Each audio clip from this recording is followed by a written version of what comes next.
Hey everybody, it's Jim with the Friday video, and I am coming to you live, or almost live, from Shawnee, Oklahoma, where I'm at our store out here. And in just a couple of minutes, I'm going to talk with David, who is a worker here. And David won me over immediately because he said, this isn't really goodwill, this is great will. So we're going to hear from David in just a minute.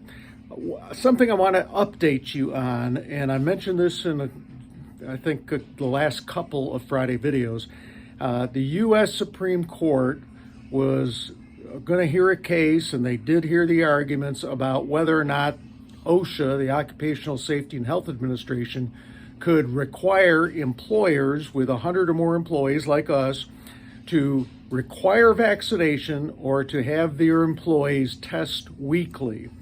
And I think I mentioned to you that was, going to be a big, heavy lift because we had to keep track of vaccinations. We'd have to figure out how to get everybody tested every week. Well, this week, the U.S. Supreme Court ruled they can't do that. The court said that was overstepping what the authority of OSHA was. And so right now, we're good on that. We're not going to be required to do that. But here's what I want to urge you to do. The Omicron variant is really going through not just Oklahoma, but all across the United States and making people sick and hospitalizing some. So if you've not been vaccinated, I want to encourage you to get vaccinated.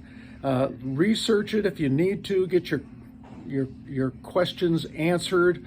But I really want to encourage you to get vaccinated because that's the best way to keep protected.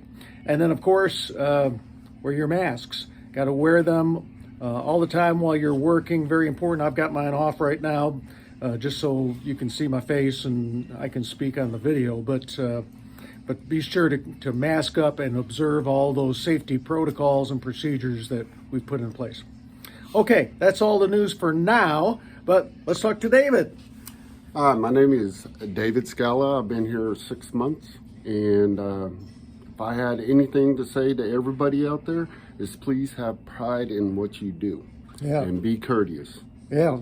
Well, David, you made that statement to me that this isn't goodwill, this is great will. What did you mean by that? Well, just going the extra mile to make it good, helping customers out and actually making my bosses look real good is my job. So that's what I do. There's Pam over there. That's my job. That's what I do. All right. What do you like best about your job? Just that I'm constantly doing something. I'm never sitting still. There's always something to do. Right. And I just keep real busy, and I love it because it makes time go by real quick. Yeah. Good.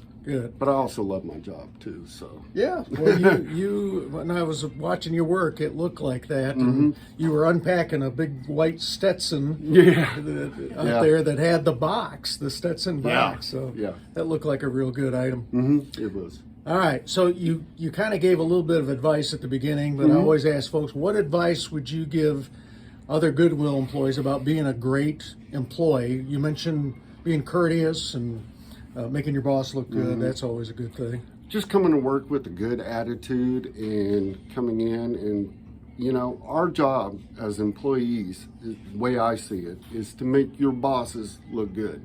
And that's what I try to do. That's what I take pride in. And, that would be great if everybody else could have pride in what they do. Yeah. And be thankful. Yeah. Oh, that's right. I mean, we all have jobs. And for the most part, there are enjoyable. There's always parts of your job that, it's just part of the job. You got to do it. I had some of that stuff this week, and I thought this isn't my favorite thing to do, but it needs to be done. And so let's get it done. But to take pride, and here's maybe the key, is to remember you're a very important part of our mission. Whatever you're doing, we provide job training and access to jobs. We help people with resumes. I was watching a video this week about a lady from the rescue mission that we helped get a job that she really wanted, and she just was bragging on all the work that we did helping her get ready for a job. So you're part of that. Whatever you're doing, you're helping people who are disadvantaged in some way get trained and get a good job, and we know how important that is. All right. Well, so David, thank you for being Appreciate on the it. Friday video, Thank you. and we'll see you next Friday. See ya.